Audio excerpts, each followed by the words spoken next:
Have you ever said something in the heat of the moment and wished you could take it back the second the words left your mouth? Maybe it was a sharp reply to a colleague, a frustrated tone with your partner, or that angry email you hit send on before reading it twice. Emotional bad habits don't announce themselves like alarms.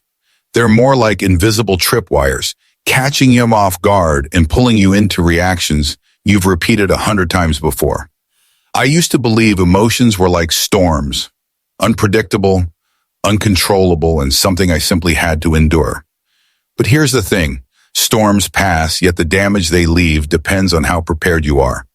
I remember meeting someone, Lan, whose career and relationships were quietly being shaped by her inability to manage emotional triggers.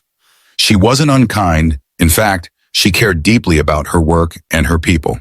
But when things went wrong, she had a quick temper, a habit of replaying negative events in her mind, and a tendency to let small frustrations snowball into big blowups. One day during a critical project, a supplier made a mistake that set them back. Instead of solving it, Lan lashed out in front of her entire team.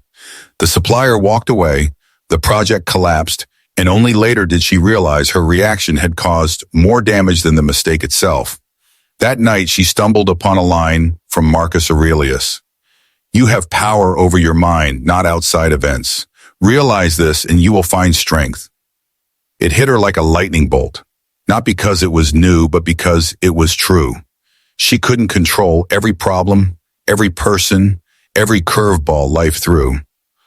But she could control herself, and that was the start of a completely different way of living, one the Stoics had mastered centuries ago, and one you can start practicing today. Lan didn't transform overnight. In fact, at first, she didn't even see her emotional reactions as bad habits.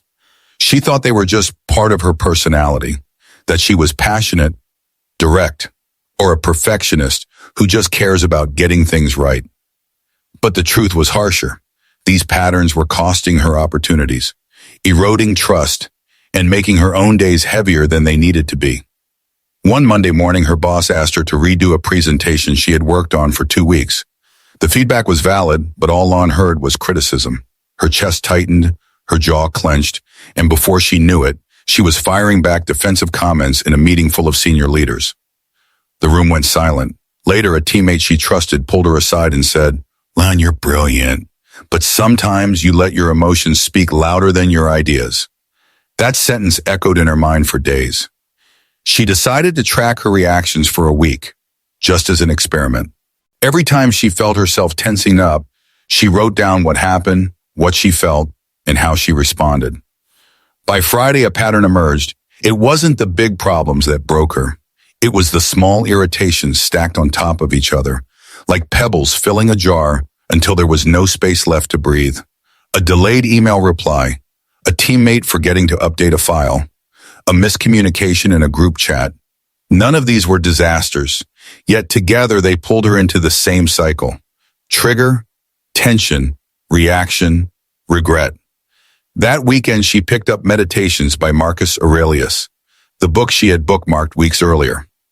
One line stood out. "If you are distressed by anything external, the pain is not due to the thing itself, but to your estimate of it.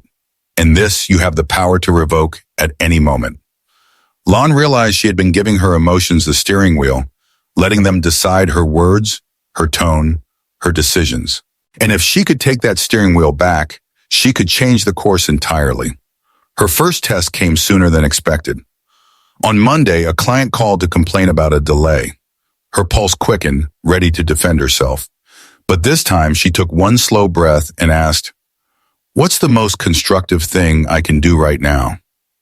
That pause, just a few seconds, changed everything.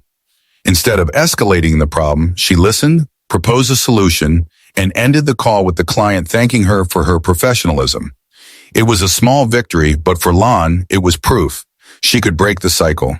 She could replace emotional bad habits with deliberate, stoic choices.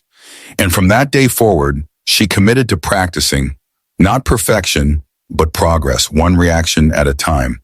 When Lan looked deeper into why Stoicism resonated with her so much, she realized it wasn't about suppressing emotions or pretending she didn't feel hurt, frustration, or fear. It was about reclaiming the space between stimulus and response, that sacred gap where choice lives.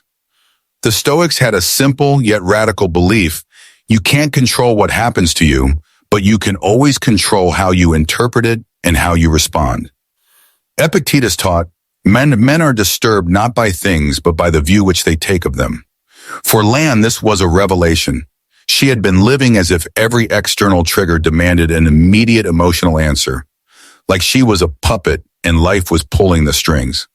Stoicism handed her the scissors. She started reframing her days using what she called the three lenses of a Stoic.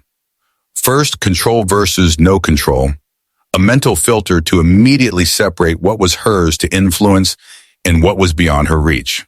If the project deadline changed because of a client decision, that wasn't her battlefield. Her job was to adapt, not to rage against the tide. Second, objective observation, seeing events as a reporter, not a judge. The file was delayed was a fact. They don't respect my time was a story she added on top. Third, value alignment, asking whether her response reflected the person she wanted to be. Would future Lan, the leader she aspired to become, thank her for how she handled this moment? The changes were subtle at first. She still felt the initial spark of irritation, the quick rise of defensiveness, the knot in her stomach when something went wrong. But now, instead of letting those feelings dictate her behavior, she treated them as signals, information, not orders. The difference was like standing on the shore watching waves instead of being dragged underwater by them. Stoicism didn't promise her a life without emotional storms. It gave her the tools to navigate them without capsizing. And in the modern workplace, full of unpredictable emails, shifting priorities, and human personalities clashing, this skill became her competitive edge. While others wasted hours stewing over office politics, she was already focused on solutions. While some let bad moods ripple into every conversation, she learned to quarantine her emotions, keeping her interactions clear and constructive. Lan began to notice something powerful. People trusted her more. Colleagues sought her input because she stayed calm under pressure. Clients returned because they felt heard, not argued with. Her efficiency wasn't just about getting tasks done faster. It was about eliminating the emotional friction that had once slowed her down. She was no longer spending mental energy on battles she couldn't win. Instead, she was investing it in work that mattered, relationships that mattered, and a life that felt aligned with her deeper values. In the end, the Stoic connection wasn't just an intellectual idea for her, it was a daily practice. One choice at a time, one reaction at a time. She was proving that emotional intelligence wasn't something you were born with. It was something you built. Lan's transformation didn't happen overnight. It was built through deliberate practice, and over time she discovered 3 Stoic-inspired habits that fundamentally rewired her emotional responses at work. The first was something she called the pause ritual. Anytime she felt an emotional spike, frustration, anxiety, irritation, she would mentally take one deep breath and silently count to 3 before speaking or acting. This tiny space was her sanctuary, giving her enough time to choose her response instead of defaulting to her old patterns. She often remembered Marcus Aurelius's words, "You have power over your mind, not outside events. Realize this, and you will find strength." In those 3 seconds, she reclaimed her mind. The second habit was the emotional audit. At the end of each workday, she spent 5 minutes reviewing her emotional reactions.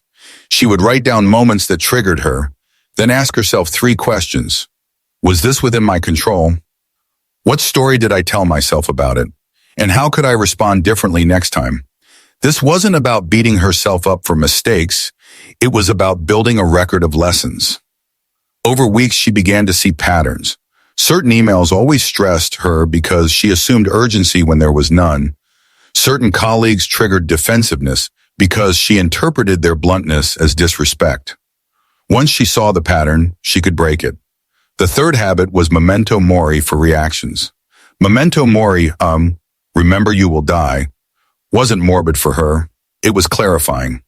When a meeting ran long, when someone criticized her presentation, when plans changed last minute, she would ask herself, if today were my last day, would this be worth my peace? Almost always, the answer was no. That perspective shrunk the problem instantly. What once would have fueled hours of irritation became a passing moment, barely worth a shrug. Applying these three practices wasn't always easy. There were days when she slipped, when she sent an email too quickly or let sarcasm creep into her voice. But unlike before, she didn't spiral into guilt or self-criticism. She saw each slip as part of the training. The Stoics taught that virtue and wisdom are built through consistent effort, not perfection, and that became her mantra. Over time, the results were undeniable. Deadlines still came, feedback was still given, and work remained as unpredictable as ever. But she was no longer its emotional hostage.